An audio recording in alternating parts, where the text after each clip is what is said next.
friends. I hope this video finds you well. I know that I said last time that we were going to talk about juice. I am not prepared for that right now. What I am prepared for is two things. First things first, I had a wonderful time with my friends in Atlanta. We went to Anime Weekend Atlanta, and granted, I am not an anime girly. I pretty much go for the vibes. I started watching One Piece a while ago. I'm not very far into it. I haven't been inspired to watch more, but I finished like a decent storyline. I'm on to the next one. But like sometimes when Netflix will drop random animes, I'll watch them there. So like I like anime. I just am not into it as much as some other people are, but like I'm getting there just in my own time. So I was pretty much there for vibes and to see if anybody had any like comic book type stuff for me to buy on the vendors. There was very little to choose from. I think I almost bought a Korra Funko Pop because that was one of the cosplays I did. Friday, I did Cerebellum from the Powerpuff Girls.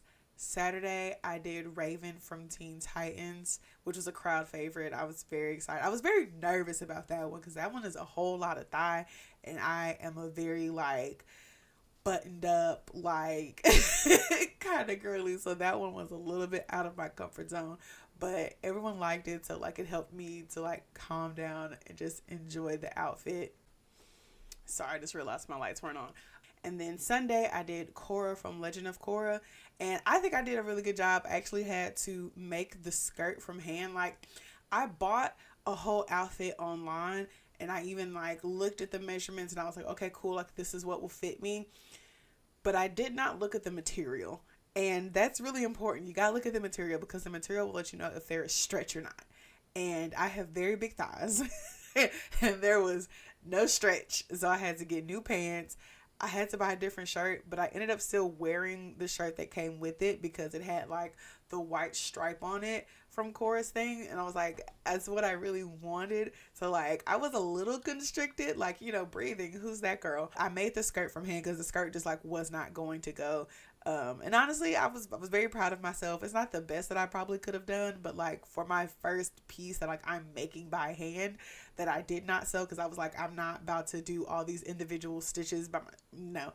I used me some fashion tape and some fabric glue and made it work. So I had a great time at AWA. It was really fun hanging out with my TikTok friends and it's like seeing people who like I talk to on the regular but like have only met online, and then seeing them in person and like hanging out with them. I was like, yo, these people are real deal lit. Like to me, I see them as celebrities because they have way more followers than I do. So I was like, oh, like I'm, you know, invited to the cool kids table right now. Like little old me. Like it was a lot of fun. But my favorite day of AWA was Sunday night. Yeah. So Sunday night, I mean, none of us really went to the closing festivities, which I mean, granted, I'm sure that it was fine. But we were all just kind of like peopled out, and we were just like, look, we're just gonna chill. Folks gonna take their naps, and we ended up having a movie night. So that Sunday, we watched 3 movies. We watched this movie called Open Water, which was started off very campy, but then like the end like shook me because it just got real serious out of nowhere, and I was like, okay.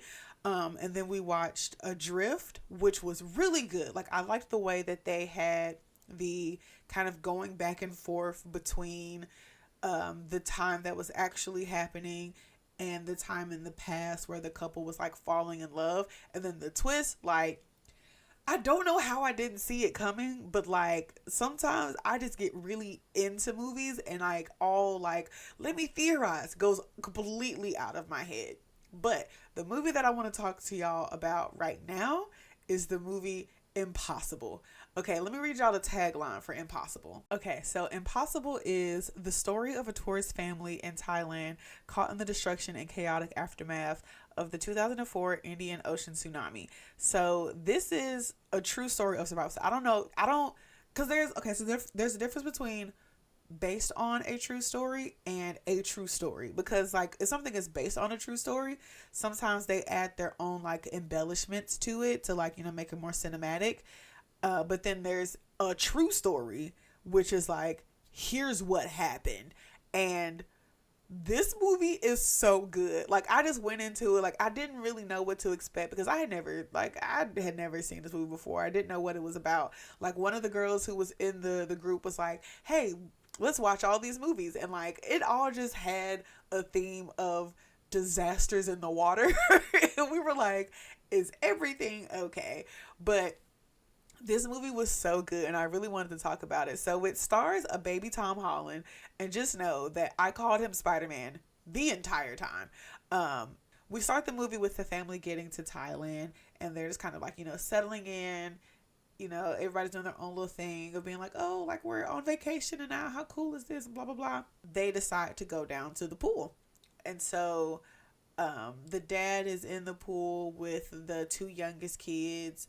Mom is over on one side of the pool doing something, and Tom Holland is somewhere else doing something.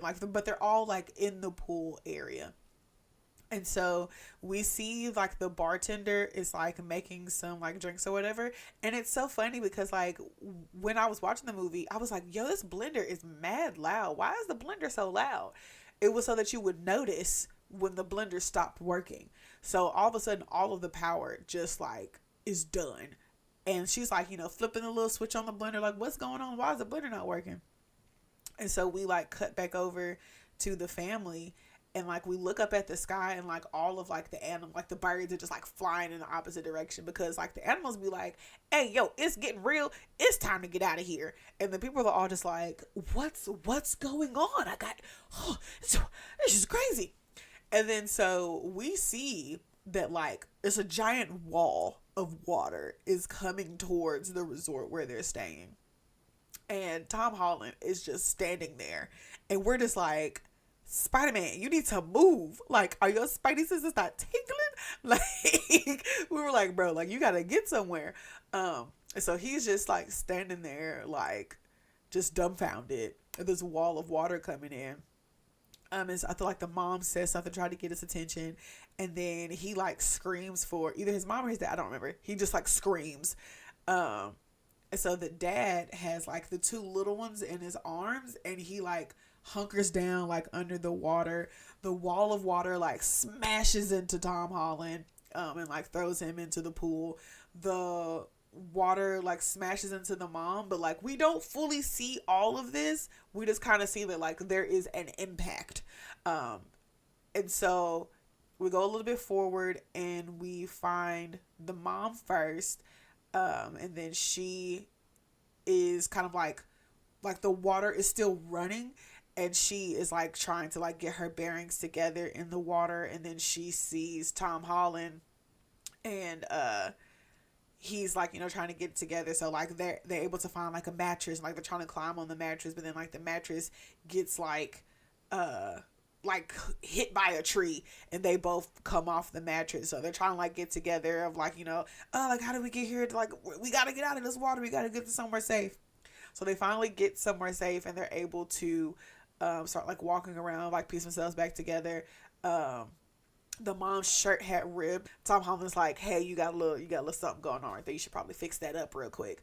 So she gets that together, and they start walking. Like, he turns around and he just has like all these like red spots like down his spine, and I'm just like, how are you moving right now? Like, that should not be happening, but he is, because the movie got a movie, so it's just a very painful look. They start walking again, and like as they're walking, the water level is kind of going down, and Tom sees that his mom's leg is bleeding, and he's like, oh, like, mom, your leg is bleeding. And so the camera moves down. There is a hole. Like, she had gotten like yeeted in her leg. Like, it wasn't just bleeding, like it was like a chunk of her leg had just like was just hanging by hopes and dreams at that point. So, but they have to power through. I think she like ties it up with some stuff, and they have to keep walking. They see like where they can go and like climb a tree to like, get to a higher ground and try to, be more safe. But then they also hear like a baby crying, And the mom was like, we have to go save the baby. And Tom Holland is like, in all of his 12 years of age, is like, no, because if we go help that baby, anything might happen to us. We might die. We got to save ourselves. The mama is like, look, we can't just not help people. Like, this is a child who needs our help. And Tom Holland is like, hey, bruh, what you talk about right now, I don't really care about none of that. We got to go get somewhere safe. Eventually, they do go get the kid, and he's like, oh, like, what's your name? And I promise I could have swore he said, like, Daniel or something, but they were calling him Thomas. And I was just like, huh? Now, granted, both of those names could probably be wrong. I really don't remember. I don't remember anybody's name in this thing. So they go get the kid, and they go up into the tree, and they're, like, hanging out there for a bit. Tom Holland had found, like, a can of Coke earlier, and he had put it in his pocket. So, like, now they're, like, sharing the can of Coke with each other because pretty much that's their only form of sustenance. And some of the locals are, like, coming through the wreckage, I guess, trying to help people. So they eventually do get, the three of them down from the tree. And I guess the mom was, like, so weak from all of that because she had been walking on, like, the good leg before, but I guess at that point, like, the good leg was over with. So they have to drag her back to their village or whatever. And the way that she was screaming in pain, I'd have been like, bro, you got to leave me. Like, save my baby, save this random kid who I don't, because, like, she was in so much pain. And I was just like, like, I was cringing so hard because it just said, like, shout out to mama, because she was in her bag, like the lady who was playing the mama, because baby, even I felt her pain at the moment. I was just like, oh no, she is, like, for real in a world of pain. So they get back to the village. They, like, patch her up as best they can, put some clothes on Tom Holland, put some clothes on the mama, and they get, like, a door to take, so they don't have to drag her anymore. They get a door to put her on, and then put her onto a truck to drive her to the hospital. And she's like, wait, like, where are the kids? Like, where are my boys at? Which I thought was odd because, like, she just pretty much, like, adopted this baby, and it's just like, granted, I understand that you got to help him, but, like, how did he become part of the family in 30 minutes? Like, I was not understanding. That part threw me for a little bit of a loop.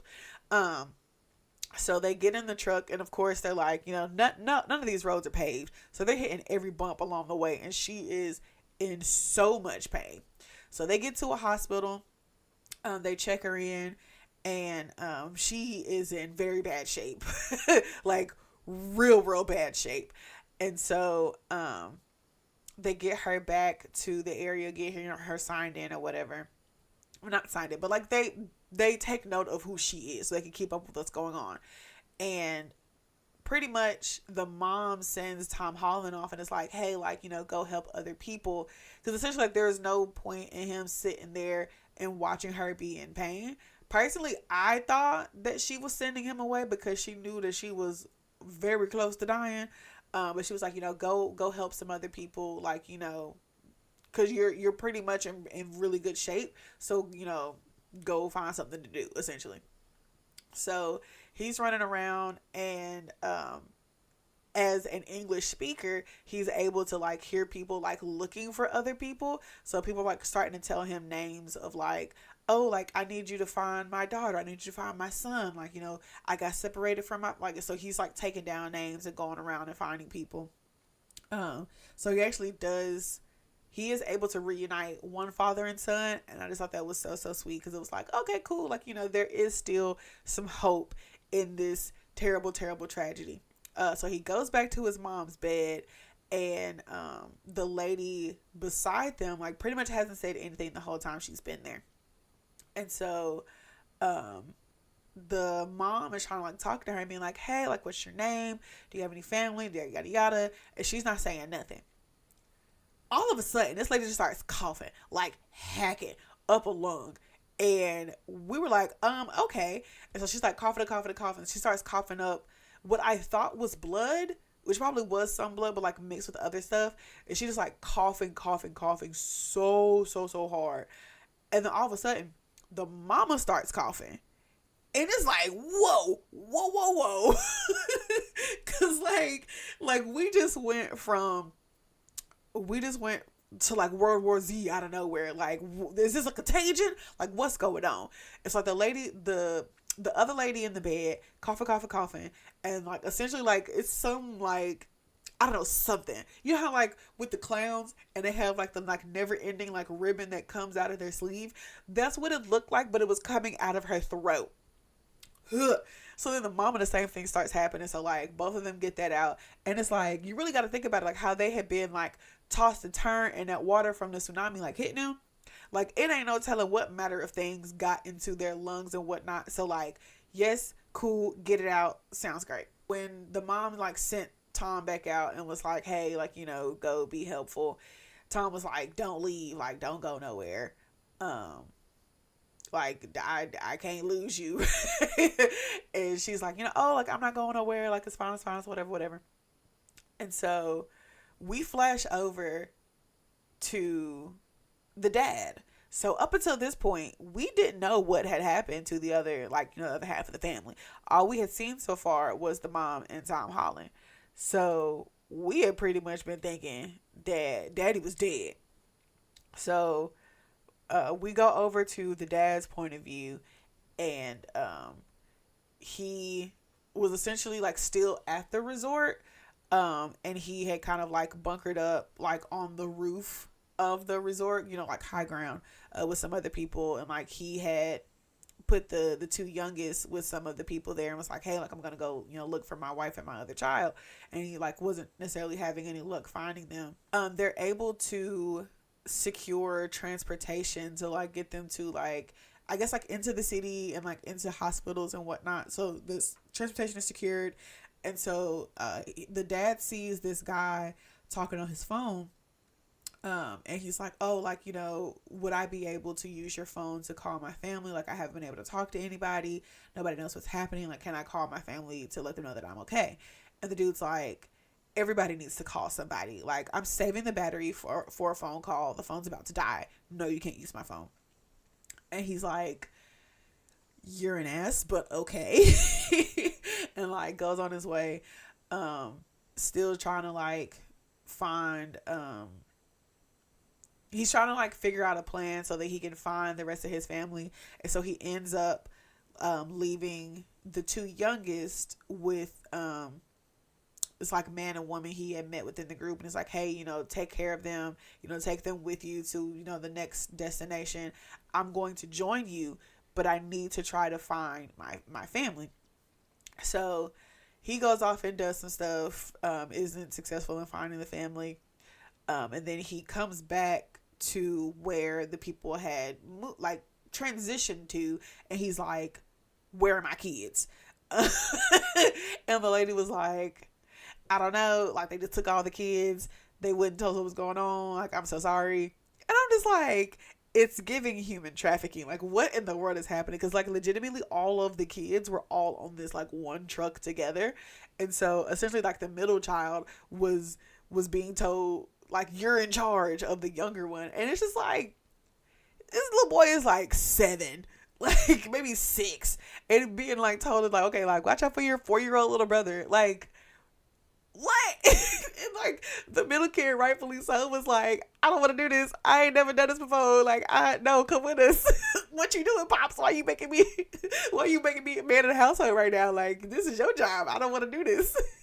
He's just like, watch out for your brother, stay together, da da da da. I'm just like, what in the world? So the little boys go off in one direction. We don't know what's happening to them right now. The dad is on the truck, so like he's going to different hospitals and stuff. So now he's trying to find everybody, because like he's lost everyone. Like he doesn't know where anybody is. So he gets to a hospital, and he goes in. He's like going around, like walking around asking people like, oh hey, like have you seen my family? Like is my family here? Da da da. Whoop, this, that, and the third. Nobody's giving him any answers. Come to find out, he's at the exact hospital that he needs to be, because we see baby Spider-Man running around, and like me and my friends at this point are like screaming because we're like, bro, turn around, are your Spidey senses not tingling? Your dad is right there. Like we are like screaming at the TV. Because we are just so invested in the story of what's happening. It was so hilarious. So dad gets all defeated because he's not seeing anything.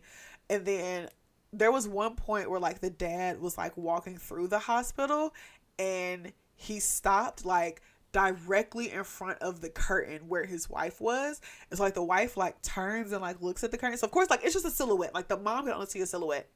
And so she turns to look at the curtain, and you can see like the recognition on her face. And she's like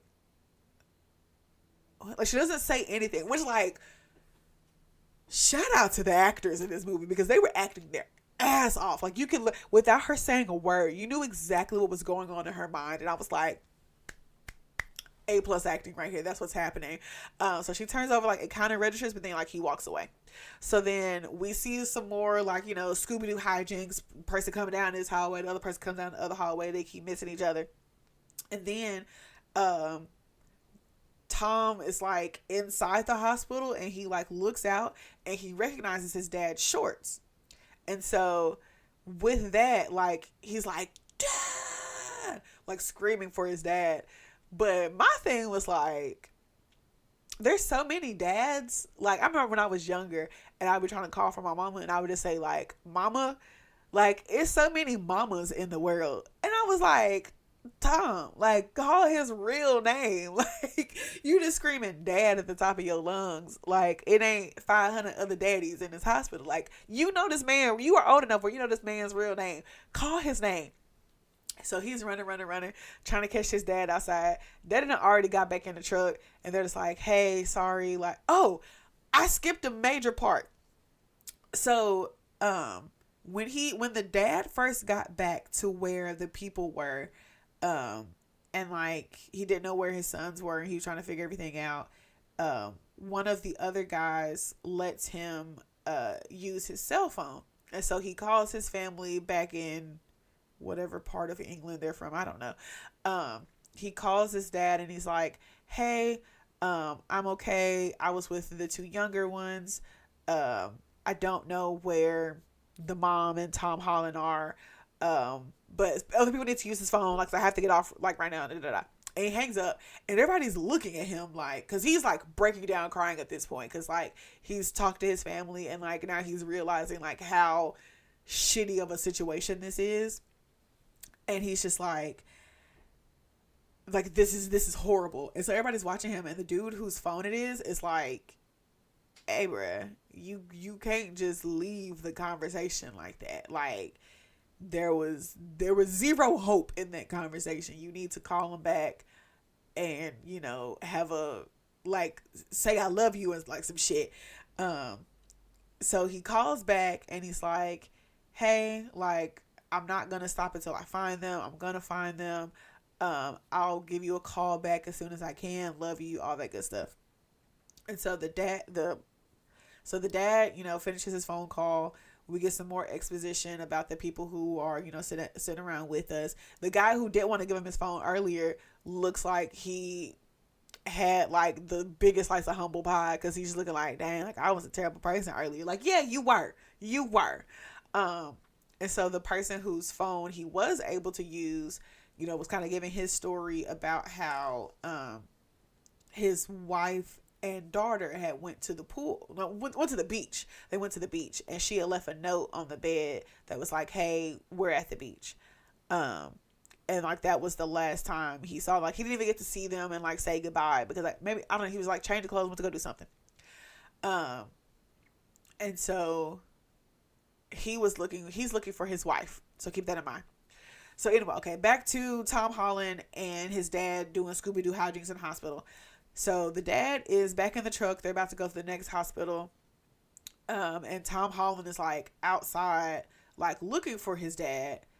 And he's like looking around, like he's standing like in the middle of the road, just being like, I know I saw you come out this way. Where are you? And he's looking around, and he just screams at the top of his lungs, Dad!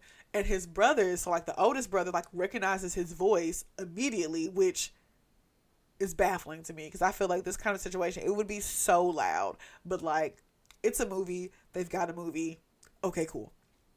So he screams for his dad. The middle brother recognizes his brother's voice and screams Lucas. Um, and so the younger brother looks up, is like, oh my gosh, what's going on? And so they get out of the truck and start running to their brother. And he's like, oh my God, da, da, da, da. Like, I miss you so much. I'm so glad you're okay. So on the other side, where dad is in the truck, he sees this red ball, and it reminds him of the red ball that like they had been playing with earlier at the resort. And so like it kind of gives him a little bit of hope. So he gets out of the truck as well, and it's like, let me look a little bit harder. Like, I feel like that was a sign that my family is here. So when the brothers all come to, like hug Lucas, like, Lucas is hugging them, like, being the eldest son, all that good stuff. And then the youngest is like looking over the brother's shoulder. I guess I did remember the names.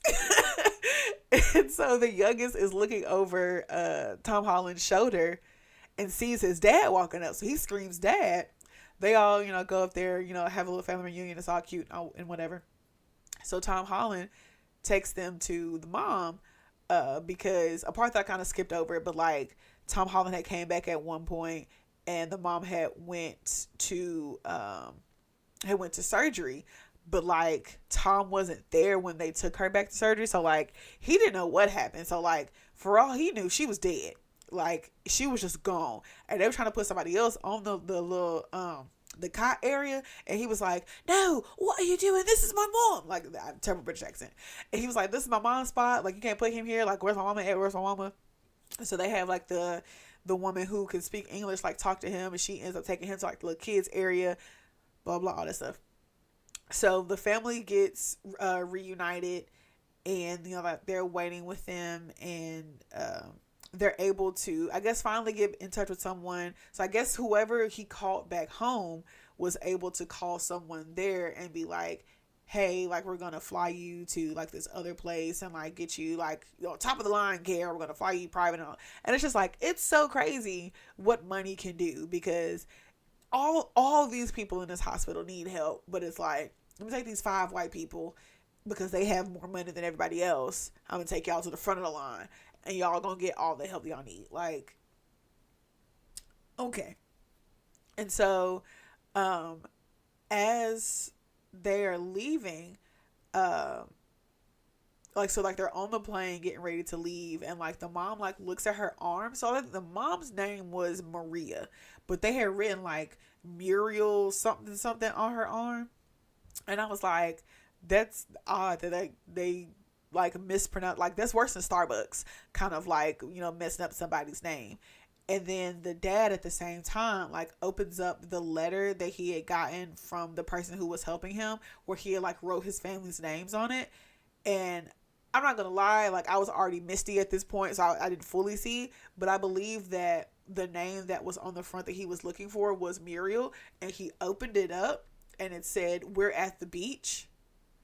So that meant that the guy who was in the truck with the dad and his wife also could have been reunited at that time.